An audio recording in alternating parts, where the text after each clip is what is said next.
నమస్తే నమస్తే అండి. ఓకే. ఇది సావిత్రి విద్య అన్నారు. 17వ శ్లోకంలో 17వ మంత్రంలో మనకి చెప్తూ ఇది సావిత్రి విద్య. ఇంతటి అద్భుతమైన జ్ఞానాన్ని అంటే మానవుణ్ణి మాధవుడిగా చేసే జ్ఞానాన్ని, అజ్ఞానంలో ఉన్న మానవుణ్ణి ఉద్ధరించి తరింపు చేసే జ్ఞానాన్ని పొందినప్పుడు కానీ, పొందిన తర్వాత గాని ఈ సమాజంలో ఎలా మసలుకోవాలో, ఎలా ప్రవర్తించాలో అనే విషయాన్ని గురువు చాలా శ్రద్ధతో నేర్చుకున్న శిష్యుడికి ఉపదేశం చేస్తున్నారు. ఇదే సావిత్రి విద్య. ఎందుకన్నారు దీనికి అంటే పూర్తిగా దేదీప్యమానమైన జ్ఞానకాంతులు వెదజల్లుతూ ఉంటుంది కాబట్టి జీవునికి దివ్యత్వాన్ని ప్రసాదించి అంటే దేదీప్యమైన దివ్యమైన కాంతులు వెదజిల్లటం అంటే జీవుడికి దివ్యత్వాన్ని ప్రసాదించే అద్భుత జ్ఞాన ప్రకాశంతో నిండి ఉంది. అందుకే దీన్ని సావిత్రి విద్య అన్నారు. ఎన్నో జన్మలలో పరమాత్మని కొలిచిన వాళ్ళకి, సుకృతాలు చేసుకున్న వాళ్ళకి ఈ విద్య లభిస్తుంది. ఇది మనం పొద్దున కూడా ఇదే మాట చెప్పుకున్నాం. ఎన్నో జన్మల్లో భగవంతుని పట్ల భక్తి. మనం భక్తి అనగానే అదేదో చులకనగా చిన్నదిగా అనుకుంటాం. కాదు. నువ్వు తప్ప నాకు ఇంక వేరే దిక్కు లేదు. చెప్పాలి అంటే భక్తి అంటే మనం ఎవరి దగ్గర నేర్చుకోవాలి అంటే పసిపిల్లవాడి దగ్గర నేర్చుకోవాలి. పసిపిల్ల దగ్గర. తను తల్లిని వదిలిపెట్టి ఉండలేని తనం ఉంటుందే చంటి బిడ్డ. వాళ్ళ అమ్మ కనిపించకపోతే గగ్గోలు పెట్టేస్తుంది. ఆ ప్రేమే భక్తి. తల్లి లేకపోతే కాసేపు కనుమరుగయ్యి పక్కకు వెళ్తే అయ్యో మరో ఎంతమంది ఉన్నా సరే ఎవ్వరూ ఆపలేరు చూసారా. తల్లి పట్ల పిల్లకి ఉన్న ప్రేమ ఎటువంటిదో మనకి పరమాత్మ పట్ల అది అది ఉండటం, ఆ ప్రేమ ఉండటమే భక్తి. అది కావాలి. అలా అలా మనకి గత జన్మల్లో అటువంటి భక్తి కలిగి ఉన్నాం. అంత భక్తి ఉంది మనకి. ఇప్పుడు లేదు. నిజం చెప్పండి, ఇప్పుడు అంత భక్తి ఉందా మనకి? లేదు లేదు.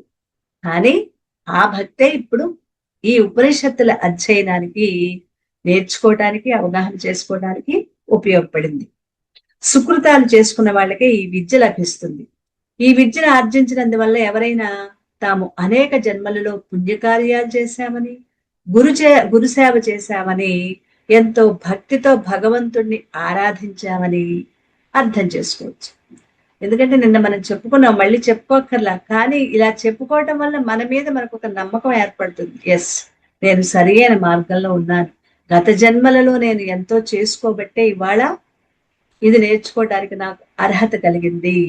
గురుసేవ చేశాను, పరమాత్మ పట్ల భక్తి, ఎన్నో సుకృతాలు చేసుకున్నాను, పుణ్యకార్యాలు చేశాను.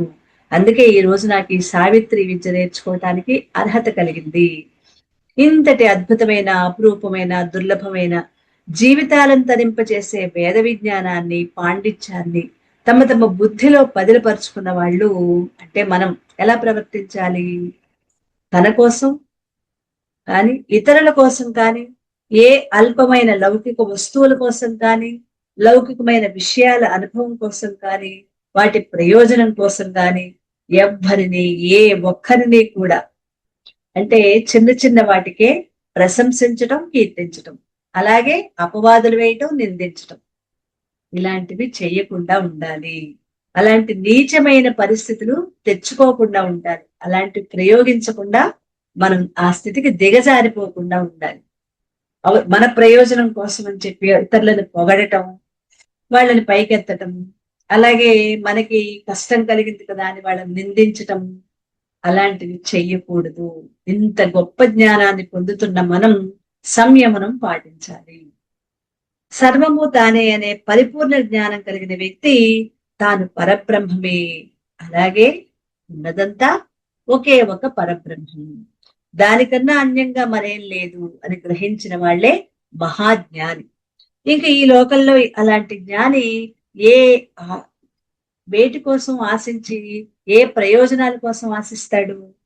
వాటి కోసం ఏ నీచమైన, అల్పమైన కార్యాలకు పాల్పడతాడు? ఈ భౌతిక ప్రపంచంలోని ఏ వస్తువు, ఏ భోగము లేకుండానే తాను శాశ్వతంగా ఆనంద స్వరూపుడు. అసలు మానవుడు అనే మాటకు అర్థం ఏంటంటే మా నవ. మాకిదేం కొత్త కాదు. ఎక్కడ ఈ భూమి మీదకి వస్తూ వెళ్ళటం మాకేం కొత్త కాదు. మేము వస్తూ వెళ్తూ అలా వెళ్తూనే ఉంటాం. మాకు ఇదేమి కొత్త కాదు. కానీ నేను ఆనంద స్వరూపుణ్ణి. నేను నేనే ఆనందాన్ని. అది మనకు తెలియటల్లా. ఆనందం ఎక్కడో ఉంది, వెతుకుతున్నాము. నేను ఆనందాన్ని అని మనం తెలుసుకోలేకపోతున్నాం. అందుకే మానవ, మా కొత్త కాదు ఇక్కడికి వచ్చి వెళ్తూ ఉంటాం అనేది. ఇప్పుడు ఇంకా మానవ కాదు, ఇప్పుడు నేను ఇంకా దివ్యత్వాన్ని పొందాలి. అంటే మళ్ళీ మళ్ళీ ఈ లోకంలోకి వచ్చి వెళ్ళే పరిస్థితి తెచ్చుకోకూడదు. ఎప్పటికీ మానవులమేనా మనం? ఎప్పటికీ మానవులుగా ఉందామా? లేదు మేడం. అంటే శాశ్వతంగా అంతటా నిలిచిపోయే పరమాత్మగా ఉండిపో. అంతేగాని ఇంకా మానవ అనేదాన్ని మనం తెచ్చుకోవద్దు. ఇంకా అతనికి ఏ కోరికలు ఉండవు, అవసరాలు ఉండవు, కర్తవ్యాలు ఉండవు. ఎవరికి జీవన్ముక్తుడికి ఇక ఏమి చేసే అవసరం ఉండదు. ఎవరిని నిందించే పని లేదు, ప్రశంసించే పని లేదు. అతడు అకర్త, అభోక్త.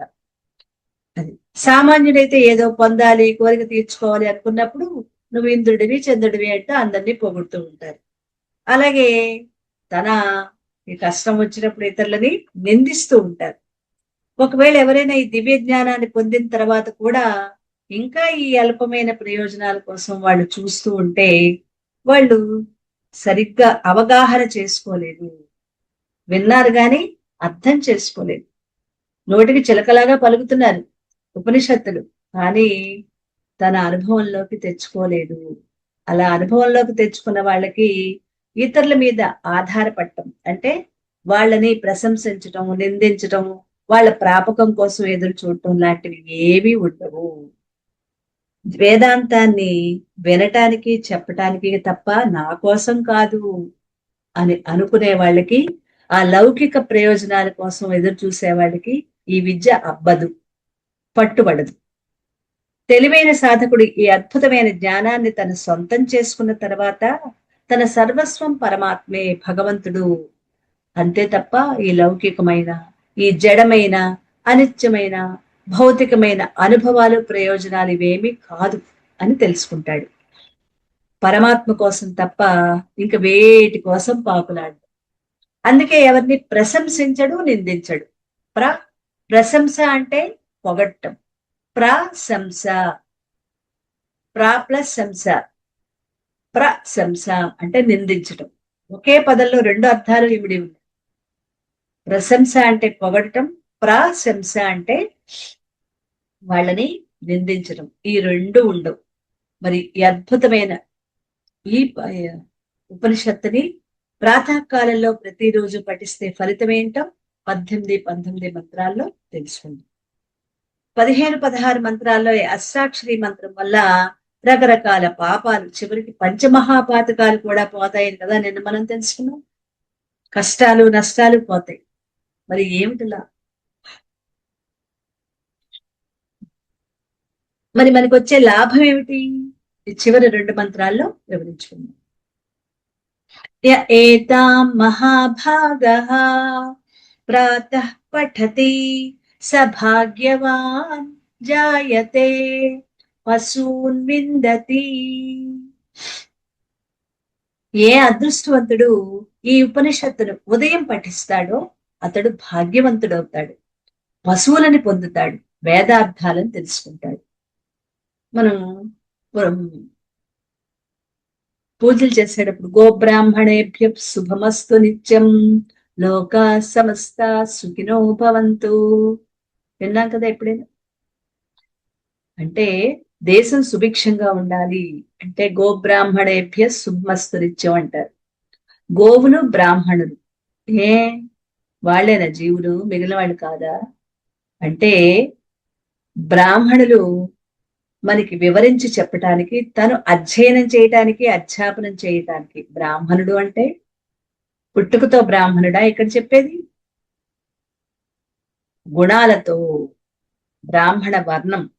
ఇక్కడ బ్రాహ్మణ వర్ణం గురించి చెప్తున్నారు. అలాగే పశువులు ఎందుకు? ఆ పశువుల యొక్క పాలతోటే, అంటే ఆవులు అన్నమాట ఇక్కడ ఈ గోవులు, వాటి యొక్క పాలతోటే యజ్ఞాన్ని అంటే అందులోనే ఆవు నెయ్యితోనే కదా వేస్తూ ఉంటాం సార్ మనకి హోమంలో. అలా వాటిని రక్షించుకోవాలి. బ్రాహ్మణులు పశువులు సుభిక్షంగా ఉంటే దేశం సుభిక్షంగా ఉంటుంది. పశువులు సుభిక్షంగా ఉంటే ఆహారం వస్తుంది కదండి, పంటలు పండుతాయి పశువుల వల్లనే కదా. అంటే ఇప్పుడంటే ట్రాక్టర్లు కొత్త వ్యవసాయ పద్ధతులు వచ్చాయి, కానీ ఒకప్పుడు మనకి వ్యవసాయం అంతా కూడా పశువుల మీదే ఆధారపడి ఉండేది. యజ్ఞాలు చేయటం వల్ల వర్షాలు పడేవి. యజ్ఞాలు జరుగుతూ ఉన్నప్పుడు వర్షాలు పడేవి, నెలకి 3 వారాలు పడేవి. ఆ పడిన వర్షం పంటలకి అనుకూలంగా ఉండేది. పంటలు పండటం, పశువులకి గ్రాసం దొరకటం, ఆ పశువులతో వ్యవసాయం, ఇంకా తనకి కావలసిన బండికి అన్నిటికీ కూడా ఆ పశువులను ఉపయోగించుకునేవారు. పాల కోసం, వ్యవసాయం కోసం, ఇంటి అవసరాల కోసం ఆ పశువులను ఉపయోగించుకునేవారు. అందుకని అవి దేశం సుభిక్షంగా ఉండాలంటే ఈ రెండు బాగుండాలి, ఈ రెండు బాగుంటే అన్ని బాగుంటాయి అనే ఉదాహరణ కోసం చెప్పేవారు. అదే ఇక్కడ చెప్తూ పశువులని పొందుతారు, వేదార్థాలు తెలుసుకుంటారు. ఇది సామాన్యమైన అర్థం. ఇంకా లోతుగా ఏమైందో చూద్దాం. ఇంతవరకు కష్ట నష్టాలు పాపాలు తొలగిపోతాయని ఫలశ్రుతిగా చెప్పారు, బానే ఉంది. మరి భవిష్యత్తుకు సంబంధించిన ప్రయోజనాల సంగతి ఏంటి అనేది ఈ మంత్రం మనకి చెప్తోంది. ఈ మంత్రం 19వ మంత్రం. అంటే రాబోయే జన్మలలో మనకి కలిగే ప్రయోజనాలు ఏంటో కూడా ఈ 2 మంత్రాల్లో చెప్తున్నారు. ఇప్పుడు ఓకే, తర్వాత జన్మలు కూడా ఎలా ఉంటాయి. సామాన్యంగా జ్ఞానం లేని వాళ్ళు, మనస్సు బుద్ధి వికసించని వాళ్ళు, దూరాలోచన చెయ్యని వాళ్ళు, అంటే వాళ్ళకి బుద్ధి మాంద్యం ఉన్న వాళ్ళు కూడా తమ యొక్క భవిష్యత్ అంతా క్రూరమైన విధి చేతిలోనో, మనస్సు హృదయం లేని దయలేని భగవంతుడి చేతిలోనో ఉన్నది అనుకుంటారు. అంటే అత్యంత సామాన్యుడు. నిజంగా చెప్పాలంటే అజ్ఞానంలో ఉన్న మానవుడు ఏమనుకుంటూ ఉంటారు ఎక్కువగా? సామాన్యంగా జ్ఞానం లేని వాళ్ళు, మనస్సు బుద్ధి వికసించని వాళ్ళు, దూరాలోచన చెయ్యలేని వాళ్ళు, తమ యొక్క భవిష్యత్ అంతా ఈ విధి చేతిలో ఉంది, ఈ విధి చాలా క్రూరమైంది, అది ఆ విధి చేతిలోనో లేదా మనస్సు హృదయము లేని పరమాత్మ చేతిలోనో ఉంది అని అనుకుంటూ ఉంటారు. మరి ఇది తప్పే కదా. మన చేతిలోనే ఉందన్న విషయం మనకి తెలియదు. చాలా అన్యాయంగా ఇతరులపై అభాండాలు వేసే అల్ప బుద్ధే, గబుక్కున ఇతరుల మీద నిందలు వేసేస్తూ ఉంటారు వీళ్ళు. మరి వేదాంతం స్పష్టంగా చెప్తోంది. ఏమని చెప్తోంది వేదాంతం? నీకు జరిగే మంచి గాని చెడు గాని అది ఏదైనా నువ్వు చేసిన కర్మల వల్లనే, భగవంతుడు ఇవ్వటం వల్ల కాదు. నువ్వే చేసుకుంటున్నావు, స్వయంగా నీ స్వయం కృతంతో చేసుకున్నదే. నీ ఉన్నతకై నువ్వే పాటుపడాలి. 4వ అధ్యాయం చదువుకున్నాం. ఉద్ధరేదాత్మనాత్మానం ఆత్మానం అపసాదయే, చదువుకున్నామా? నిన్ను నువ్వే ఉద్ధరించుకోవాలి, నిన్ను ఎవ్వరూ ఉద్ధరించరు. భవిష్యత్తులో మంచి జన్మ రావాలంటే ఈ జన్మలో ఎంతో జాగ్రత్తగా మంచి పనులు చేసుకుంటూ, ఎక్కడ ఎవరిని ఎప్పుడు ఇబ్బంది పెట్టకుండా, తప్పు పట్టకుండా, కష్టపెట్టకుండా, నష్టం కలిగించకుండా చేతనైనంత మంచి పనులు చేస్తూ, సత్కార్యాలు చేస్తూ, అందరి యొక్క హితాన్ని మంచి కోరుకుంటూ నీ భవిష్యత్తును నువ్వు నిర్మించుకోవాలి. నీ భవిష్యత్తు నిర్మించుకునేటప్పుడు ఇతరుల మీద తొక్కి పైకి వెళ్ళటం కాదు. ఎక్కడో ప్రకాష్ రాజ్ అంట అందరినీ తొక్కుకుంటూ పైకి వెళ్ళిపోతారు.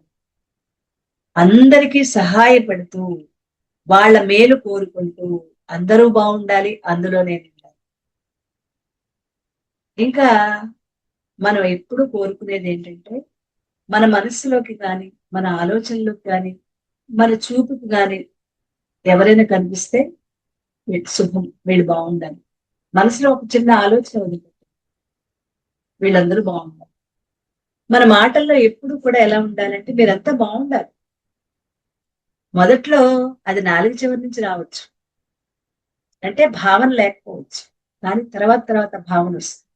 మీరంతా బాగుండాలి, మనందరం బాగుండాలి. ఇది ఎక్కువ మనం తరచుగా ఆ పదాలని ఉపయోగిస్తూ ఉంటే ఏమవుతుందంటే, అందరూ బాగుండాలని కోరుకోవటంలో ఆ బాగు నాది కూడా ఉంది కదా. అప్పుడు అది మన తర్వాత జన్మకి పెట్టుబడి అన్నమాట ఇవన్నీ కూడా. ఎవరిని ఇబ్బంది పెట్టకుండా, కష్టపెట్టకుండా, నష్టం కలిగించకుండా చేతనైన మంచి పనులు చేస్తూ, సత్కార్యాలు చేస్తూ, అందరి యొక్క హితాన్ని కోరుకుంటూ నీ భవిష్యత్తును నిర్మించుకోవాలి అని వేదాంతం మనకి ప్రతిజ్ఞాపూర్వకంగా సూచిస్తోంది. ఇదే విషయాన్ని వేదాంత శాస్త్రాల అవగాహన చేసుకున్న సద్గురువులు మళ్ళీ మళ్ళీ బోధిస్తున్నప్పటికీ అందరూ అర్థం చేసుకోలేకపోతున్నారు. ఎన్నిసార్లు గురువులు చెప్తున్నా ఈ చెవితో విని ఆ చెవితో వదిలేస్తున్నాం తప్ప మనం అవగాహనలోకి తెచ్చుకోవటం లేదు. తమకేదో అపకారం జరిగినప్పుడు లేదా కష్టం కలిగినప్పుడు అప్పుడేమంటున్నాం, భగవంతుడు నిర్దయుడు, మన మీద ఆయనకి దయ లేదు అని నిందలు వేస్తున్నాం. ఆయన అందరినీ చూస్తాడు, నన్ను తప్ప. నేనేం చేశానో అందరినీ బాగానే చూస్తాడు. నా దగ్గరికి వచ్చేప్పటికే పక్షపాతం అంటాం. ఎవరిని? పరమాత్మని. మరి ఆ నిందలు మనమే కదా వేస్తున్నాం. సహృదయులు, భగవత్ సంబంధమైన జ్ఞానం కొద్దిగానైనా ఉన్నవాళ్ళు మాత్రం అర్థం చేసుకోగలుగుతారు. మిగిలిన వాళ్ళందరూ ఇలాగే మాట్లాడతారు. అర్థం చేసుకున్న వాళ్ళందరూ ఆచరణలో సరిగ్గా వ్యవహరించలేరు కూడా. అర్థం చేసుకుంటున్నారు కానీ ఆచరణాత్మకంగా ఉండేటల్లా. ఇక్కడ మనకి కావాల్సింది రెండు: అర్థం చేసుకోవాలి, ఆచరణలో పెట్టుకోవాలి. అది ముఖ్యమైనది. అందుకే ఉపనిషత్ మాత ఇతరులపై నిందలు వేయకుండా మంచి భవిష్యత్తును కోరుకునేవాడు ఏం చెయ్యాలి అన్న విషయాన్ని ఈ మంత్రంలో చెప్తున్నారు. నీ భవిష్యత్తు ముందు ముందు జన్మలు బాగుండాలి అంటే ఇప్పుడు నువ్వేం చెయ్యాలి అని ఉపనిషత్ మాత మనకి ఇక్కడ వివరిస్తోంది. ఏం చెయ్యాలి? సూర్యోదయానికి ముందే తూర్పు వైపున చీకట్లతో తొలగుతూ ఉన్న వేకువ ఝామున సాధకుడు నిద్రలేవాలి. అలా లేచి ఆ ప్రాతకాల సమయంలో ఈ ఉపనిషత్తును పఠించినట్లయితే అతడు తన భవిష్యత్తు జీవితాన్ని చక్కగా తీర్చిదిద్దుకోగలుగుతాడు. అంటే తన భవిష్యత్తుకు బాటలు ఎవరు వేస్తారు? దేవుడు వచ్చి వేస్తాడా? నా భవిష్యత్తును నేనే నిర్మించుకోవాలి. కాబట్టి తెల్లవారుజామునే లేచి సూర్యుడు ఎదురుకుండా అభిముఖంగా నిలబడో కూర్చును మనసులో ధ్యానించి కళ్ళు మూసుకుని, అంటే నోటికొస్తే ప్రాతకాల సమయం ఎంతో ప్రశాంతంగా. ఎందువల్ల ప్రాతకాలం? ఎటువంటి శబ్దాలు, మాటలు, గందరగోళాలు లేకుండా నిశ్శబ్దంగా ఉంటుంది. ఇంకా రోజువారీ పనులు అప్పుడే మొదలవు. అందుకని అప్పుడు ఏ మాటలు వినపడవు. చక్కగా సన్నటి గాలులకి కదిలిపోయే ఆకుల ధ్వనులు, పక్షుల కిలకిలా రావాలు, గలగలా పారే సెలయేర్ల ధ్వని, ఇటువంటి ప్రకృతి సహజమైన ధ్వనులు మాత్రమే వినిపిస్తూ ఉంటాయి. సెలయేరంటే మన పక్కన ఉండకపోవచ్చు, కానీ పక్షుల కిలకిలా రావాలు మనకి వినిపిస్తూనే ఉంటాయి కదా. ప్రకృతి అంతా ఆహ్లాదంగా ఉంటుంది. అలాంటి ధ్వనులు హృదయానికి ఉపశమనాన్ని, పరవశత్వాన్ని కలిగిస్తాయి. అప్పుడు సాధకుడు ఆ ప్రకృతితో కలిసిపోయి ప్రశాంతతని అనుభవిస్తాడు. 84 లక్షల జీవరాశుల్లో మనం కూడా అందులో వాళ్ళమే. మనకి ప్రాతకాలంలోని ప్రశాంతతని తీసుకునే టైం మనకి ఉండట్లా. మనం ఎంత బిజీ అయిపోయామంటే ప్రాతకాలంలో లేవాలంటే బద్ధకం ఒకటైతే, అప్పుడు లేచి ఇంకా చేసుకునే రకరకాల పనులు చేస్తాం తప్ప ఆ ప్రశాంతమైన స్థితిని మనం అనుభవించటం లేదు. ఇక్కడ దాన్ని కూడా అనుభవించాలి. ఎందుకంటే మనం కూడా 84 లక్షల జీవరాశిలో ఒకటి కదా. మిగిలినవన్నీ అనుభవిస్తున్నాయి, మనమే అనుభవించలేకపోతున్నాం. ప్రశాంతతను అనుభవిస్తాం. అలాంటి సమయంలో బుద్ధి బాగా పనిచేస్తూ ఉంటుంది, వికసిస్తుంది, మనస్సుకి ఏకాగ్రత ఉంటుంది. కాబట్టి చదివింది బాగా జ్ఞాపకం ఉంటుంది, బుద్ధిలో నిలిచిపోతుంది. తెలుసుకున్న విషయాలు అనుభవానికి వచ్చేది కూడా అటువంటి సమయంలోనే. అందుకే ఉపనిషత్ అధ్యయనం తెల్లవారుజామునే చేయమంటున్నారు. పనుల తొందర ఉండదు కాబట్టి శరీరం విశ్రాంతిగా ఉంటుంది, మనస్సు ప్రశాంతంగా ఉంటుంది. ఈ సమయంలో ఉపనిషత్ అధ్యయనం బాగా లోతుగా విచారణకి అనుకూలంగా ఉంటుంది. ఒక్కొక్క మంత్రం చదువుతూ దాన్ని మళ్ళీ మళ్ళీ మననం చేసుకుంటున్నప్పుడు దాని గురించి తెలుసుకున్నాం కదా, అర్థం చేసుకున్నాం కదా, దాని అవగాహనలోకి వస్తుంది. అలాంటి సమయంలో ఈ ఆత్మజ్ఞాన విద్య అంటే సావిత్రి విద్య, దీనికి పేరు పెట్టారు కదా, ఇది సావిత్రి విద్య. దీన్ని గ్రహించినట్లయితే అది మన చక్కని భవిష్యత్తుకి బాట వేస్తుంది, రాబోయే జన్మలకి చక్కటి బాట వేస్తుంది. ఈ ఒక జన్మే కాదు కదా, మనకి కొన్ని జన్మలు తగ్గించుకుంటూ తక్కువ జన్మలు చేసుకునే మార్గంలోకి పయనిస్తున్నాం. కాబట్టి ఆ భవిష్యత్తుకి బాట వేసుకోవటం ఇప్పుడే చెయ్యాలి. ఇలాంటి జ్ఞానంతో వివేకం పొందిన హృదయం అన్ని విధాలుగా అన్ని స్థితులలో ఆనందం పొందేట్లుగా కొత్త శరీరాన్ని సిద్ధం చేస్తుంది. కొత్త శరీరం అంటే రాబోయే జన్మలు, అంతేనా? ఇప్పుడు కాదు, తర్వాత తర్వాత జన్మలలో రాబోయే జన్మలు సిద్ధం చేస్తుంది. అంటే మంచి జన్మను తీసుకొస్తుంది, ఉన్నతమైన జన్మను తీసుకొస్తుంది. భాగ్యవంతులు ఈట, భాగ్యవంతులు అంటే కేవల డబ్బున్న వాళ్ళు కాదు.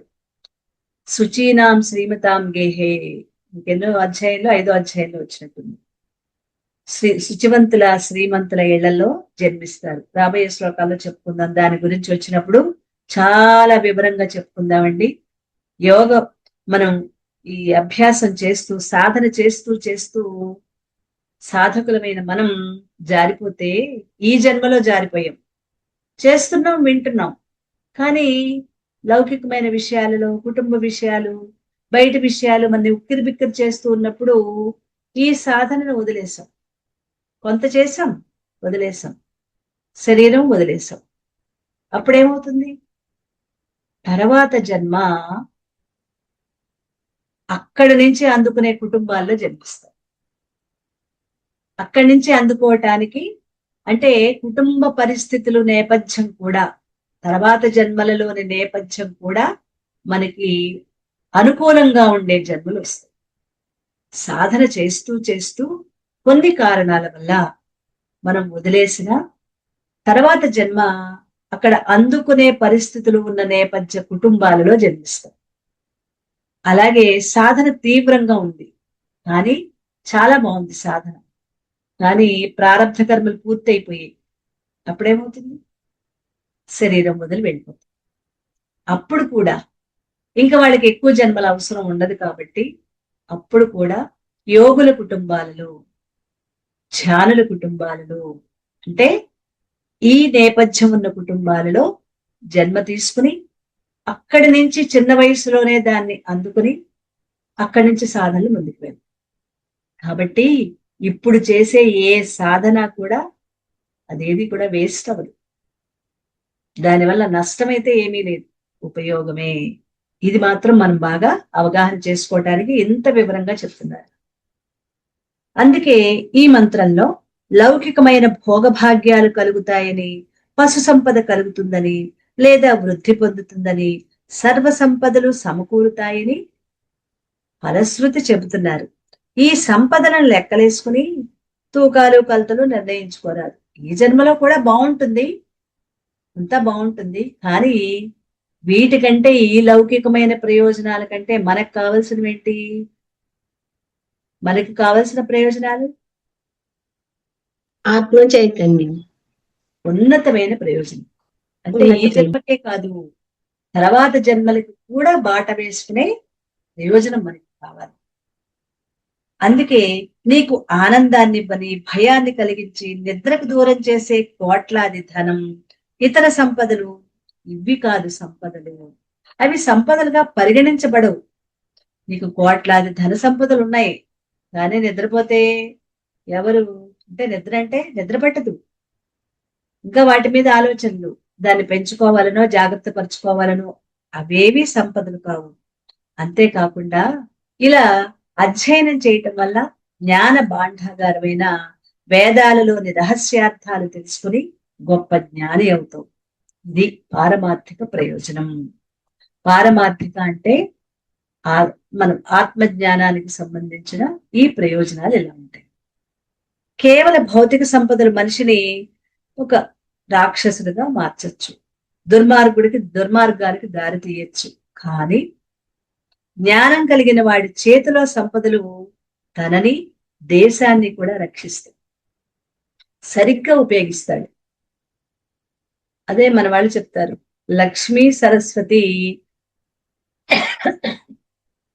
నీకు ఏది కావాలి, లక్ష్మి కావాలా సరస్వతి కావాలా అని కోరుకుంటే, లక్ష్మిని కోరుకున్న వాడికి సరస్వతి లేకపోయినట్లయితే దాన్ని ఎలా వాళ్ళు ఖర్చు పెట్టుకోవాలో తెలియక ఎప్పుడు భయంలో బతుకుతాడట. సరస్వతిని కోరుకుంటే అంటే విద్య కోరుకుంటే విద్యతో పాటు లక్ష్మి కూడా వస్తుంది కాబట్టి వాళ్ళకి ఎలా జీవించాలో తెలుస్తుంది. మన పెద్దలు చెప్తూ ఉంటారు, నువ్వు కోరుకునేది ముందు లక్ష్మిని కాదు, సరస్వతిని కోరుకో. లక్ష్మిని కోరుకున్నావా నీ జీవితంలో భయంగా నిర్భయత్వం ఉండదు. ఎందుకు? నీకు చదువు రాదు. చదువు రాకపోతే ఉన్న సంపద ఉంది, దాన్ని ఎలా సద్వినియోగపరచాలో తెలియదు. నీ చుట్టూ చేరిన వాళ్ళు నిన్ను ముంచేసి ఉన్నదాన్ని నాశనం చేస్తారు. కాబట్టి ముందు నీకు కావాల్సింది జ్ఞానం కావాలి, అదే సరస్వతి కావాలి. మన పెద్దవాళ్ళు అప్పుడప్పుడు చెప్తూ ఉంటారు కదా, సరస్వతి లక్ష్మి ఏది కావాలి అంటే ముందు కోరుకునేది జ్ఞానాన్నే కోరు. జ్ఞానం ఉన్నప్పుడు ఆ జ్ఞానం పక్కనే లక్ష్మి అంటే ఆ జ్ఞానం పక్కనే ఉండవలసినది ఉంటుంది. అందుకే ఆ జ్ఞానికి ఏ దేశానికి వెళ్ళినా వాళ్ళకి గౌరవం లభిస్తుంది. ఎంత సంపద ఉన్నా ఇతర దేశాలకు వెళ్తే వాళ్ళని ఎవరూ గుర్తించరు. ఇతర దేశాలు అంటే నువ్వున్న ప్రదేశం దాటి వేరే చోటికి. దేశాలంటే అమెరికా రష్యాలు కాదు, నువ్వున్న ప్రదేశాన్ని దాటి వేరొక ప్రదేశానికి వెళ్ళినా నీకు ఎంత కోటీశ్వరుడైనా నిన్నెవరు గుర్తించరు. కానీ నీ జ్ఞానం నలుగురికి ఉపయోగపడుతున్నప్పుడు నువ్వు వెళ్ళిన చోట నిన్ను గౌరవిస్తారు, గుర్తిస్తారు. అందుకే జ్ఞానం అత్యంత ముఖ్యమైనది. మనకు కావలసింది అటువంటి జ్ఞానం. కేవల భౌతిక సంపదలైతే కాకుండా ఆధ్యాత్మిక సంపదలే కావాలి. అలాంటి వాళ్ళకి చేతిలో సంపదలు తనని దేశాన్ని రక్షించడానికి ఉపయోగపడతాయి. అంటే అవసరమైతే తన సంపదని పెట్టుబడిగా, ఎంతో మంది స్వాతంత్ర ఉద్యమంలో పాల్గొన్న మన వాళ్ళు ఎప్పుడో చూడండి 75-100 సంవత్సరాల క్రితం ఈ స్వాతంత్ర ఉద్యమంలో పాల్గొన్న వాళ్ళు జమీందారు, చాలా డబ్బున్న వాళ్ళు, ఆడవాళ్ళు అవ్వచ్చు మగవాళ్ళు అవ్వచ్చు. అప్పుడు దేశభక్తి ఎక్కువగా ఉండి తమ సంపదని, తన పొలాలు, బంగారం వాటన్నిటినీ కూడా దేశానికి, ఉద్యమానికి ఏమీ కాకుండా అలా ఇచ్చేసారు. ఇవాళ మనం ఏదైనా ఎవరికైనా అవసరమైన వాళ్ళకి, ఉపయోగపడే వాళ్ళకి 10 రూపాయలు ఇవ్వాలి అంటే 100 ఆలోచనలు చేస్తున్నాం. ఇప్పుడు వాడికి ఇస్తే నాకేంటి అని. కానీ వాళ్ళు అసలు ఆలోచించరు. చాలా ఎంత స్వచ్ఛంగా వాళ్ళు ఆ రోజున స్వాతంత్ర ఉద్యమంలో పాల్గొని సిపాయిల చేతిలో తన్నులు తిని, బ్రిటిష్ వాళ్ళ చేతిలో దెబ్బలు తిని, జీవితాలు పోగొట్టుకుని ఎంతమందో తన ప్రాణాలు పోగొట్టుకుని మొత్తం సంపద అంతటినీ ధారపోసిన వాళ్ళు వేల లక్షల మంది ఉన్నారు ఆ రోజు. వాళ్ళ యొక్క పుణ్యమే ఇప్పుడు మనం అనుభవిస్తున్న ఆనందం. మనలో అంత గొప్పతనం లేదండి. ఈ మాట అంటే మీకు కోపం వస్తుందేమో, నాకైతే అంత గొప్పతనం లేదని నేను అనుకుంటాను. అంతటి మహా త్యాగ నిరతి ఉన్నవాడు. ఎందుకంటే దేశం కోసం తమని, తమ కుటుంబాలని, తన సంపదలని ఇచ్చేశారు. అంతటి దేశభక్తి అన్నమాట. అదే ఇక్కడ మనం చెప్పుకునేది ఇప్పుడు అదే. ఈ జ్ఞానం కలిగిన వాళ్ళందరూ జ్ఞానులే. వాళ్ళందరూ కూడా వేద జ్ఞానాన్ని, శాస్త్ర జ్ఞానాన్ని తెలిసిన వాళ్ళు ఎంతో మంది ఉన్నారు ఆ రోజుల్లో. వాళ్ళు తమ చేతిలోని సంపదలు తమని, దేశాన్ని రక్షించడానికి ఉపయోగపడతాయి అని సత్కార్యాలకి ఉపయోగిస్తూ ఉంటారు. ఈ మంత్రంలో మహాభాగ అంటే మహాత్ముడు, మహాత్ముడు అంటే అదృష్టవంతుడు అనే ఒక పదం కూడా ఉంది. యః మహాభాగః ఏతాం ప్రాతః పఠతి, ఏ మహానుభావుడు ఈ ఉపనిషత్తుని ప్రాతకాలంలో పఠిస్తాడు అని అనటంలో, ఈ ఉపనిషత్తుని ప్రాతకాలంలో పఠించేవాడు, అధ్యయనం చేసేవాడు మహానుభావుడు. అది వాళ్ళకు ఒక కితాబు కూడా ఇస్తున్నారు. అలా చేసేవాడు మహానుభావుడు, మహాత్ముడు, అదృష్టవంతుడు. దీనికి నియమ నిబంధనలు ఏమీ లేవు. బ్రష్ చేసేసుకుని చదవచ్చు. ఒక్కటి నేను చెప్పినప్పుడు దాన్ని మీరు మనం పాటించాలి. మనం శరీర ధర్మాన్న ఆత్మధర్మాలని వైపు వెళ్తున్నామా, శరీరమే నేను అనుకుంటే ఇందులో ఉంటున్నాము. ఆత్మ చైతన్యం వైపు అడుగులు వేస్తున్న సాధకులకి మాత్రమే, అందరూ సామాన్యమైన వాళ్ళకి కాదు ఇక్కడ. గురువులు ఏం చెప్తారు అంటే, నీ సమయాన్ని వృధా చేసుకో, నీ శరీరానికి ప్రాధాన్యత ఇచ్చి ఇవన్నీ చేయటం మొదలు పెట్టావంటే అది కుదురుతుందో కుదరలేదో నువ్వు వదిలేస్తావు. కానీ నువ్వు ఆత్మ చైతన్యం కదా, ఇంక ఇది కాదు కదా నువ్వు. కాబట్టి నువ్వు ఆత్మ చైతన్యానికి అవేమీ లేదు, శరీరమే లేదు. ఆత్మ చైతన్యం అంటే పరమాత్మకి శరీరం ఉందా? అకర్త, అభోక్త, నిరాకారి, గుణాలు లేవు, ఏమీ లేవు. అటువంటి నువ్వు ఆ మార్గంలో వెళ్తున్న నువ్వు ఎలా చేస్తే బాగుంటుందో ఆలోచించు. వెనకడిగేస్తావా, ముందుకు వెళ్తావు. అందుకని ఉదయం బ్రష్ చేసుకుని ఈ ఉపనిషత్తుల్ని అధ్యయనం చేయొచ్చు. ఇది అందరికీ కాదండి, ప్రతి ఒక్కరికి కాదు, ఆత్మజ్ఞానాన్ని పొందుతున్న సాధకులకి మాత్రమే, సాధనలో ఉన్న వాళ్ళకి మాత్రమే. ఇది మాత్రం మనం గుర్తుపెట్టుకోవాలి. ఈ ఉపనిషత్తును ప్రాతకాలంలో పఠించేవాడు, అధ్యయనం చేసేవాడు మహానుభావుడు, మహాత్ముడు, అదృష్టవంతుడు అని అర్థమవుతుంది. అసలు ఉపనిషత్ అనే పదం చెవులో పడింది అంటేనే అతను కొంత అదృష్టం. ఎందుకంటే చాలా మందికి ఈ పదమే తెలియదు. మన క్లాసులో కూడా జాయిన్ అయ్యే వరకు చాలా మందికి ఉపనిషత్తులు తెలియకపోయిండు. ఇక ఉపనిషత్తులు అంటే ఏంటో తెలుసుకుంటే అతడు మరింత సుకృతుడవుతాడు, అదృష్టవంతుడవుతాడు. ఆ ఉపనిషత్తుల్లో ఏ ఒక్కదాన్నైనా చక్కగా శ్రవణం చేసిన వాడు ఇంకా గొప్ప గొప్ప అదృష్టవంతుడు. ముఖ్యంగా ఉపనిషత్తులు విన్నవాళ్ళు మరీ మరీ అదృష్టవంతుడు. ఇదంతా మన క్లారిటీ అండి, మనం ఇంత నేర్చుకుంటున్నాం, దీని క్లారిఫికేషన్ ఇస్తున్నారనమాట. ఇక ఉపనిషత్తులని వాటిలో చెప్పబడిన జ్ఞానాన్ని అధ్యయనం చేసేవాడు, అర్థం చేసుకున్నవాడు మానవులలో ఉత్తమోత్తముడు, శ్రేష్ఠుడు, మాటలతో వీల్లేని, వర్ణించ వీలు లేని అదృష్టవంతుడు. అంతటి అదృష్టం ఈ ఉపనిషత్తుల అధ్యయనంలో ఉంది. ఆచరణలో పెట్టుకున్నవాడే అదృష్టవంతుడు. ఇక్కడ మనం అవగాహన చేసుకున్న క్యాప్షన్ ఏంటి? ఎవరైతే కేవలం వినటం కాదు, ఆచరణలో పెట్టుకుని సాధన చేసేవాడే అదృష్టవంతుడు. అంటే వీళ్ళంతా పూర్వజన్మ సుకృతం ఉన్నవాళ్ళు. ఎన్నో జన్మల సుకృతం ఉన్న వాళ్ళకే ఉపనిషత్తులను వినాలని, అర్థం చేసుకోవాలని, అధ్యయనం చెయ్యాలి అని అనిపిస్తుంది. అందుకే ఎన్నో జన్మల సుకృతం ఉన్నవాళ్ళు కనుకనే వీళ్ళని మహాభాగ అంటే మహాత్ముడు. ఈ నేర్చుకునే వాళ్ళందరికీ ఒక మంచి పేరు పెట్టారు, మహాభాగ, మహాత్ముడు అని ఉపనిషత్తు ప్రబోధిస్తోంది. ఏ పూర్వజన్మ సుకృతం లేని వాళ్ళకి ఉపనిషత్తుల గురించి తెలియదు. తెలిసిన వాటిని గురించి వినాలని గాని చదవాలని గాని అనిపించదు. అందుకే ఎంతో మేము భక్తులమని పరవశించి మురిసిపోయేవాళ్ళు, వైకుంఠానికో కైలాసానికో వెళ్ళటం ఖాయం అనుకునేవాళ్ళు. అంటే మేము మంచి మంచి పనులు చేస్తున్నాం కాబట్టి మేము వైకుంఠానికో కైలాసానికో వెళ్ళిపోతాం అనుకునేవాళ్ళు.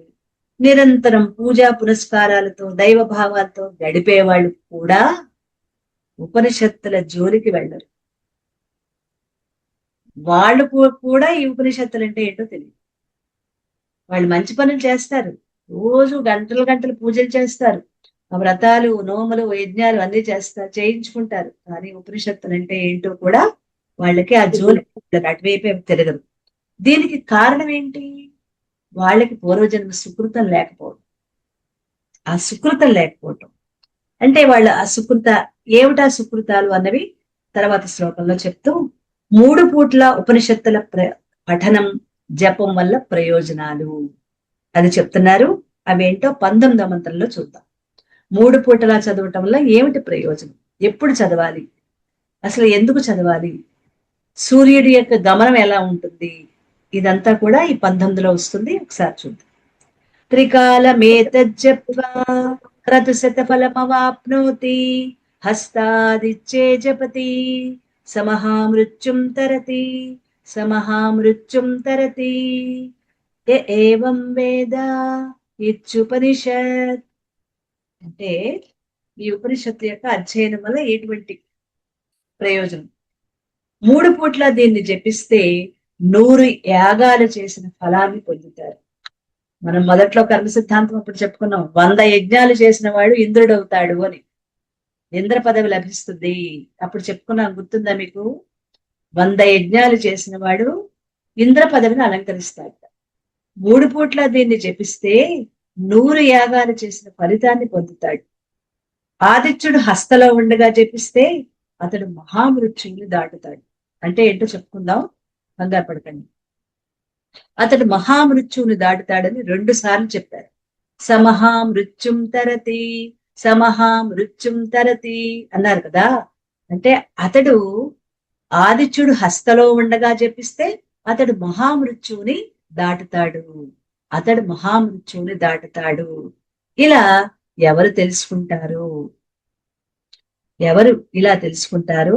ఇలా ఉపనిషత్తుని ప్రతిరోజు 3 సార్లు పఠిస్తే ప్రయోజనం ఏమిటో ఇక్కడ చెప్తున్నారు. సూర్యోదయానికి ముందు ప్రాతకాలంలోనూ, ఇందాక చెప్పుకున్నాం కదా ప్రాతకాలం, మధ్యాహ్నం దాన్నే అపరాహ్నం అంటారు. 12 గంటల వేళ అపరాహ్నం అంటే మధ్యాహ్నం, సూర్యుడు నడినెత్తిన ఉంటాడు చూసారా, ఆ సమయాన్ని అపరాహ్నం అంటారు. మధ్యాహ్నం అంతే. సూర్యాస్తమయం జరగబోయే సాయం సమయంలోనూ ఇలా రోజు 3 సార్లు ఉపనిషత్తును పఠిస్తే ఎంతో దీక్షతో జపం చేసినట్లే. జపం చేసినప్పటికన్నా ఉపనిషత్ పఠనం చేసేటప్పుడు మనస్సులో మరో ఆలోచన వచ్చే అవకాశం అంతగా ఉండదు. అంటే మనస్సు ఏకాగ్రతతో ఉంటుంది, బుద్ధి బాగా సూక్ష్మమవుతుంది. అందువల్ల ఉపనిషత్తులోని గూఢార్థాల భావం బాగా తెలుస్తూ ఉంటుంది. ఇలా చేసిన వారికి 100 యాగాలు చేసిన ఫలితం వస్తుంది. 100 యాగాలు చేస్తే కలిగే ఫలితం ఇంద్ర పదవి. ఇందాక మనం చెప్పుకున్నామా, ఇంద్ర పదవి వస్తుంది. అటువంటి ఫలితమే వస్తుంది. మామూలు పుణ్యకర్మలు గాని ఏవో కొన్ని యాగాలు గాని చేస్తే దేవతలుగా జన్మిస్తారు. కొన్ని యజ్ఞాలు యాగాలు మామూలు అయితే దేవతలుగా జన్మిస్తారు. అయితే 100 యాగాలు కనుక చేయగలిగితే అతనికి దేవేంద్ర పదవి ఖాయం. అందుకే క్రతు శత ఫల మావాప్నోతి అన్నారు కదా. దేవేంద్రుడికే ఇంకొక పేరు క్రతు శత, శతక్రతు అంటారు. దేవేంద్రుడిని ఏమంటారు? శత క్రతు. శత అంటే 100, క్రతు అంటే యజ్ఞాలు చేసిన వాడు అని. 100 యజ్ఞాలు చేసిన వాడు దేవేంద్రుడు అనే అర్థంలో ఇక్కడ మనకి మంత్రంలో కూడా ఉంది చూడండి. క్రతు శత ఫలమవాప్నోతి, 100 యజ్ఞాలు చేసిన ఫలితం లభిస్తుంది, దేవేంద్ర పదవి లభిస్తుంది. మనకే పదవి అక్కర్లేదండి, ఇదంతా పరమాత్మకి. అంతా అయిపోయిన తర్వాత పరమాత్మకి సమర్పణే. మనం ఎన్నిసార్లు చదువుకున్నా నిష్కామ కర్మయోగం ఒకటి ఉంది కదా, అంత చదవటం పరమాత్మకి సమర్పణ చేసుకో. ఇలా 3 సార్లు ఉపనిషత్తును పఠిస్తే 100 యాగాల ఫలం ఎలా వస్తుందండి? ఏదో చెప్తున్నారు కానీ ఇదంతా ఎక్కువేమో అని మనం అనుకుంటాం. ఎలా అంటే, యాగాలు చేయటం అంటే ఎంతో శ్రమ, ఖర్చుతో కూడుకున్న భారీ కార్యక్రమం. మరి ఉపనిషత్ పఠనమేమో చాలా తేలికగా, ఏ ఆర్భాటం లేకుండా ఇంట్లో కూర్చుని ఎవరి సహాయం లేకుండా పఠించవచ్చు. మరి ఇంత గొప్ప ఫలం ఎలా వస్తుంది? మరి కాలికేస్తే వేలికి, వేలికేస్తే కాలికి వచ్చు కదా అనుమానాలు, సందేహాలు మనకే వస్తాయి ఇలాంటివన్నీ అనే అనుమానం కలగచ్చు. దీనికి కారణం ఒక్కటే, యాగాలేమో శారీరకమైన శ్రమతో కూడుకున్నవి, అలాగే ఖర్చుతో కూడా కూడుకున్నవి. అవి మనస్సు స్థాయిని దాటిపోవు. కానీ అంటే మనస్సు వరకే ఉంటాయి ఆ చేసే పనులు. కానీ ఉపనిషత్తు పఠనం అనేది బుద్ధి స్థాయిలో, అంటే అంతకంటే ఉన్నతమైన స్థితిలో. ఈ యజ్ఞయాగాదులు అనేవి మనసు స్థాయి వరకు ఉంటే, ఈ ఉపనిషత్తు పఠనం అనేది బుద్ధి స్థాయిలోకి వస్తుంది. బుద్ధి స్థాయి కాబట్టి బుద్ధి స్థాయిలో జరిగే ఉపనిషత్ పఠనం వల్ల శరీర స్థాయిలో, మనసు స్థాయిలో జరిగే 100 యాగాల ఫలితం ఎంతో తేలికగా కలుగుతుంది అని తెలుస్తోంది. సరే, ఇంద్ర పదవి వస్తుందన్నారు. ఒకవేళ ఇంద్ర పదవి అనేది నిజమైనా కాకపోయినా ఆధ్యాత్మికంగా ఆలోచిస్తే, ఇప్పుడే మనకు ఊహాగానాలు వచ్చాయనుకోండి, ఇంద్ర పదవి వచ్చేసింది, ఒకవేళ వస్తే రాకపోతే అనే డైలమా అనుకుంటే, అసలు ఇంద్ర పదవి అంటే ఏంటి అదే తెలుసుకుందాం. అంటే ఒకవేళ ఇంద్ర పదవి అనేది నిజమైనా కాకపోయినా దీన్ని ఆధ్యాత్మికంగా ఆలోచిస్తే, ఇంద్రుడంటే ఇంద్రియాలకు రాజైన మనస్సు. ఇంద్రుడు అనే మాటకు అర్థం ఏంటి? ఇంద్రియాలన్నిటికీ రాజైన మనస్సు. ఇంద్ర పదవి రావటం అంటే ఇంద్రియాలు స్వాధీనంలో ఉండి మనస్సు మన స్వాధీనంలో ఉండటం. అమ్మయ్య, ఇప్పుడు కరెక్ట్ గా వచ్చాం దారిలో. ఇంద్ర పదవి అనే మాటకు అర్థం జ్ఞానేంద్రియాలు, కర్మేంద్రియాలు, అంతరింద్రియాలు అన్ని మన స్వాధీనంలో ఉంటాయి. ఎప్పటి వరకు అవి చెప్పినట్లు మనం విన్నాం. ఇప్పుడు మన చెప్పినట్టు అవి ఉంటాయి. ఇంకా ఈసారి మనసుకి ప్రాధాన్యత లేదు. మనం ఏం చెప్తే అదే మనసు ముందుకు వెళ్తుంది. కాబట్టి ఉపనిషత్ పఠనం వల్ల మనసు మీద ఆధిపత్యం లభిస్తుంది. లేకపోతే మనసు మీద పిచ్చి పిచ్చి ఆలోచనలు అది ఆగవండి. మొదలవుతుంది ఎక్కడో ఒక చిన్న కొస మొదలవుతుంది, అక్కడి నుంచి వెళ్తాయి, ఇక్కడి నుంచి ఎక్కడెక్కడెక్కడ వెళ్ళిపోతుంది. మనస్సు ఎప్పుడు మన ఆధీనంలో తెచ్చుకోలేకపోతున్నాం. ఈ పఠనం వల్ల మనస్సు మీద ఆధిపత్యం అనేది వస్తుంది. కరెక్టే, ఇది మాత్రం నిజం. ఎందుకంటే మేము ఇది నేర్చుకున్న కొత్తలో కాదు, మన వరకు ఇలాగే. ఇప్పుడు ఖాళీ ఉండగా మధ్యలో కొంతవరకే చదువుకోతున్నాను. నాకు వీలైనంత వరకు 3 పూట్ల చదివేది. చదివిన తర్వాత ఉన్న తేడా నాకు అర్థం. ఇందులో వినటం ఒకటే కాదు, అనుభవపూర్వకంగా నాకు కూడా ఆ తేడా అనేది తెలుసు. ఇది ఒక ఫలం. ఇంకొక ఫలితం చెప్తున్నారు. ఇది ఒకటి అర్థమైంది కదా. ఇంద్ర పదవి అంటే 100 యాగాలు చేసిన ఇంద్ర పదవి అంటే మనస్సు, బుద్ధి, ఇంద్రియాలు అన్ని మన అధీనంలో ఉండి మనం చెప్పినట్లుగా స్వాధీనంలో ఉంటాయి. మనస్సు మీద ఆధిపత్యం వస్తుంది. ఇంకొకటి, ఆదిత్యుడు హస్తలో ఉండగా జపిస్తే అతడు మహామృత్యువుని దాటుతాడు. దీన్ని వివరించుకుందాం. మహామృత్యువు, అసలు మృత్యు అనేదే శరీరాన్ని వదిలివేటప్పుడు కలిగేది. శరీరాన్ని ధరించి వచ్చిన వాళ్ళందరూ ఎప్పుడో ఒకప్పుడు వెళ్లాల్సిందే. మనమే కాదు, రాముడైనా కృష్ణుడైనా అవతార పురుషులైనా సరే ఈ శరీరాన్ని వదిలి వెళ్ళిన వాళ్ళే.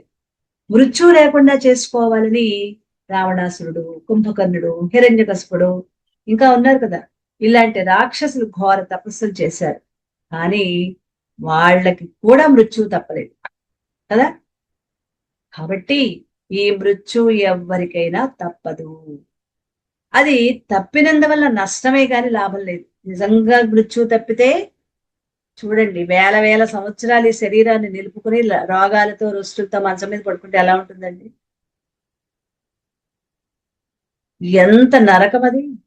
మృత్యువు అనేది దేవత, మృత్యువు తల్లి, అది శరీరం బాబు. ఇప్పుడు పిల్లవాడికి ఒంట్లో బాగుండకుండా బాగా దగ్గు జలుబు చేసింది, వాడు ఐస్ క్రీమ్ తింటానని పేచీ పెడితే అమ్మ ఏం చేస్తుంది? పేచి పెట్టేస్తాడు. దగ్గు జలుబు, ముక్కు కారిపోతుంది, ఓ పక్క ఒళ్ళు వెచ్చబడింది, పక్క వాళ్ళు ఎవరు ఐస్ క్రీమ్ తింటే వీడు పేచి పెట్టేస్తాడు, నాకు ఐస్ క్రీమ్ కావాలి, ఐస్ క్రీమ్ కావాలని. అప్పుడు తల్లి ఏం చేస్తుంది? వాడు మారం చేస్తుంటే వాడిని ఇంకొకటి ఏదో ఇచ్చి, అలాగే నాన్న తప్పకుండా నీ జ్వరం తగ్గిన తర్వాత బోల్డ్ ఎంత కప్ ఐస్ క్రీమ్ కొనుక్కుని తిందాం, ఇప్పుడు చూడు బాగాలేదు కదా, ఇదంతా నొప్పి వస్తుంది కదా అని తల్లి ఏం చేస్తుంది? వాడిని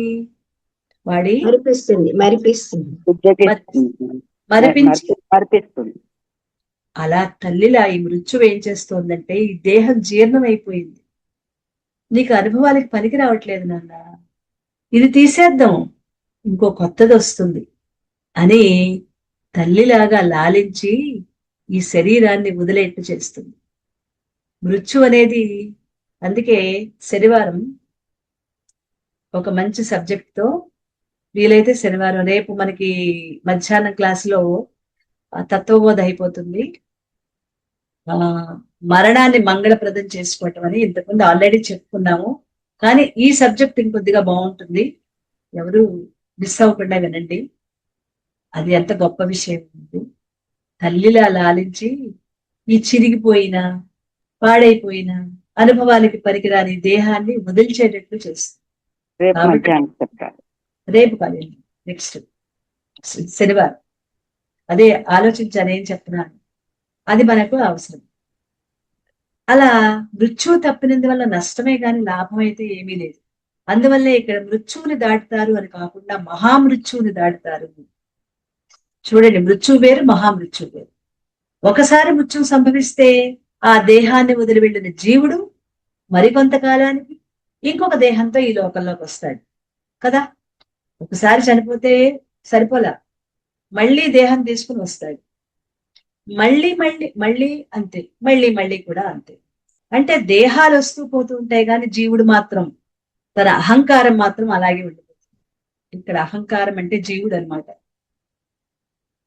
ఆ అహంకారమే వెళ్తూ ఉంటుంది, వస్తూ ఉంటుంది, వెళ్తూ ఉంటుంది, వస్తూ ఉంటుంది. అహంకారం ఉన్నంత వరకు చావు పుట్టుకలు మాత్రం తప్పదు. అహంకారం ఉన్నంత వరకు ఈ చావు పుట్టుక, పుట్టుక చావు, మళ్ళీ జన్మ అన్నది తప్పదు, వస్తూనే ఉంటాయి. ఎప్పుడైతే అహంకారం అనేది నశించిపోయిందో ఇక దేహాలు రావటం అనేది ఉండదు.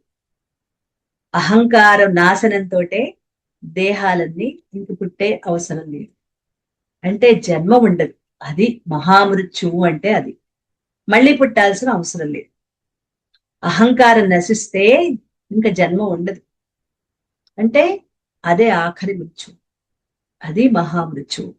కాబట్టి దేహం పోవటం మృత్యువైతే అహంకారం నశించడం మహామృత్యువు. నోట్ చేసుకోండి. దేహం నశించటం మృత్యువైతే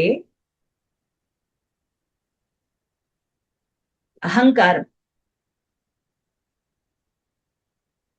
అహంకారం అంటే జీవుడు అనమాట, జీవభావం, నశించిపోవటం మహామృత్యువు.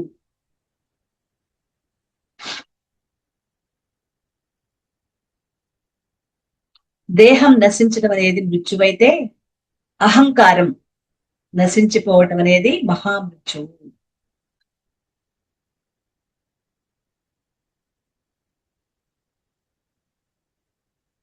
ఓకే. మరి ఈ అహంకారం ఎలా నశిస్తుంది?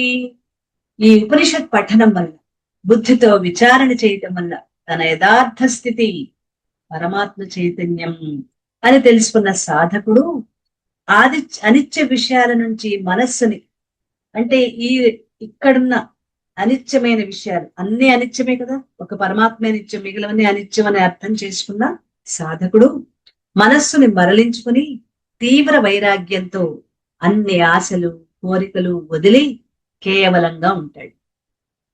ఇక్కడ ఎన్ని జన్మలెత్తినా ఇదే అనుభవిస్తున్నాను. ఇవే బట్టలు, ఒకసారి ఆడబట్టలు, ఇంకోసారి మగబట్టలు, ఓసారి ఆడ శరీరం, ఇంకోసారి మగ శరీరం. ఇప్పటికి ఎన్ని కోట్ల సార్లు పుట్టాను. చెప్, ఇప్పుడు ఇంకా నాకు పుట్టాల్సిన అవసరం లేదు. అసలు నేను పుట్టనంతే. తింటే ఇదే తిండి. అయితే ఆ తిండిలో ప్రాంతాలను బట్టి మారుతాయేమో కానీ తినాలి, 3 పూట్ల తినాలి. అంటే ఇదే రిపీటెడ్ గా ఇవే జరుగుతున్నాయి. అయితే ఒకసారి ఉన్నతమైన కుటుంబాల్లో పుడతాం, ఒక్కోసారి తక్కువ కుటుంబాల్లో పుడతాం. తప్పితే ఇంతకు మించిన గొప్ప గొప్ప అనుభవాలు ఏమీ లేవు. అన్ని అనుభవాలు నాకు అయిపోయాయి అని తెలుసుకున్న సాధకుడు కేవలంగా ఉంటాడు. వేటి పట్ల ఇంకా ఆశలు పెంచుకోడు. ఏ ఆశలు కోరికలు వాసనలు కర్మఫలాలు లేనివాడు మళ్ళీ ఈ లోకంలో పుట్టాల్సిన పని లేదు. అది వైరాగ్యం అంటే. ఆ వైరాగ్యం దానంతట అది రావాలి, వస్తుంది. సాధనలు చేస్తూ ఉంటే వస్తుంది. వైరాగ్యం వస్తే ఎక్కడికి వెళ్ళండి, ఇంట్లోనే ఉంటారు. వైరాగ్యం వస్తే ఎక్కడికో వెళ్ళిపోతారేమో ఎవరు భయపడాల్సిన అవసరం లేదు. ఇంట్లో వాళ్ళు కానీ మనం కానీ, మనం ఇంట్లో ఉంటూనే అన్నిటి పనులు చేసుకుంటూనే గృహస్థగా ఉంటూనే మనం ఉన్నతమైన దశకు చేరుకుంటాం. కాబట్టి అతడు పరమాత్మతో ఐక్యమవుతాడు. అప్పుడు తన ప్రత్యేక వ్యక్తిత్వాన్ని వదులుకుని పరమాత్మగా స్థిరంగా ఉండిపోతాడు. ఈ మానవుడుగా ఉన్న దేహాన్ని మెల్లగా, అది గొంగళి పురుగు తను గూటిలో ఉండి శరీరం మార్చుకుని సీతాకోక చిలుకగా ఎలా మారుతుందో అలా తాను పరమాత్మగా మారుతాడు. మనం అంతవరకు గొంగళి పురుగులే, ఎన్నిసార్లు పుట్టినా గొంగళి పురుగులే. ఈ గొంగళి పురుగుని సీతాకోక చిలుకగా మార్చుకోవటమే మనం పరమాత్మగా అనుభూతి చెంది అది ఆఖరి జన్మ చేసుకో. ఇది మహామృత్యువుని దాటడం. అంటే జీవభావం పోతే సంచిత కర్మలన్నీ నశిస్తాయి. సంచిత కర్మలు నశించాయా ఇంకా జన్మలు అనేవి ఉంది. ఇప్పుడు ఆదిత్యుడు హస్తలో ఉండటం. అయితే దీన్ని పఠించాలంటే ఆదిత్యుడు హస్తలో ఉండగా ఉపనిషత్తును పఠించాలి అని చెప్పారు. అంటే హస్తాదిత్యే జపతి అన్నారు కదా.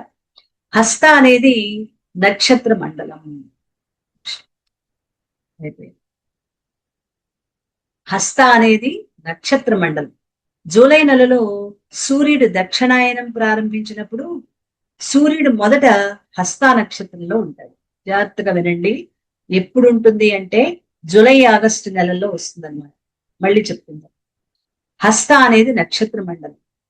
జూలై నెలలో సూర్యుడు దక్షిణాయనంలో ప్రవేశిస్తాడు కదా, ఆ ప్రారంభించినప్పుడు సూర్యుడు మొదటగా ఉండేది హస్త నక్షత్రంలో ఉంటాడు. దక్షిణాయనంలో 6 నెలల కాలాన్ని చీకటితో పోలిస్తారు. ఈ సమయంలో ఆధ్యాత్మిక శక్తి సహజంగా సన్నగిల్లిపోతుంది. దక్షిణాయనానికి ఉత్తరాయణానికి తేడా ఏంటి అంటే అక్కడ ఆధ్యాత్మిక శక్తి తక్కువగా ఉంటుంది, చీకటిగా ఉంటుంది అంటారు. మీకు 8వ అధ్యాయం వచ్చినప్పుడు దీని మీద ఇంకా వివరంగా చెప్తాను నేను. దాని మీద ఎక్కువ వివరణ అప్పుడు ఇచ్చుకుందాం మనం. దక్షిణాయనానికి ఉత్తరాయణానికి ఉన్న తేడా ఏంటి, ఇది బ్రహ్మసూత్రాల నుంచి తీసుకుని అందులో వివరించింది అప్పుడు చెప్పుకుందాం. ఇప్పుడు కొంతవరకు అర్థం చేసుకోండి. దక్షిణాయనం 6 నెలల కాలాన్ని చీకటితో పోలిస్తారు. ఈ సమయంలో ఆధ్యాత్మిక శక్తి సహజంగానే సన్నగిల్లిపోతుంది. ఇటువంటి ఆధ్యాత్మిక అంధకార సమయంలో తన మేధాశక్తి బలహీనమైపోతుందని గ్రహించిన సాధకుడు అంటే మనమే, ఉపనిషత్తు అధ్యయనం చేస్తే ఆ అంధకారంలో నుంచి బయటపడతాడు. నా సాధన తగ్గిపోతోంది, శక్తి తగ్గుతోంది అంటే తీవ్ర సాధకుడు. మనం అంటే ఇప్పుడు మొదలు పెట్టాం కదండి, బయటపడతాడు. మళ్ళీ పూర్తి ఆధ్యాత్మిక జ్ఞానాన్ని పొంది ఆధ్యాత్మిక జీవితాన్ని గడుపుతాడు. ఈ విధంగా తన యథార్థ స్థితి తెలుసుకుని ఆత్మగా ఉండిపోతాడు. అప్పుడు మహామృత్యువుని దాటుతాడు.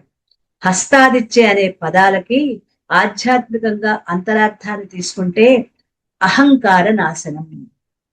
ఇంకొక అర్థం ఏంటి? అహంకార నాశనం. ఒకటి దక్షిణాయనంలో ఆధ్యాత్మిక శక్తి తగ్గుతుంది కాబట్టి ఇది పఠిస్తే ఆ శక్తి పుంజుకుంటాము, ఇది వాచ్యార్థం. లక్ష్యార్థం ఇంకొకటి ఉంది. ఏంటది? అహంకారం వచ్చింది. ఆదిత్య అంటే జీవ అహంకారం, హస్త అంటే హస్యతే నాశనం చేయటం, హస్త అంటే హస్యతే నాశనం అవ్వటం, నాశనం చేయటం.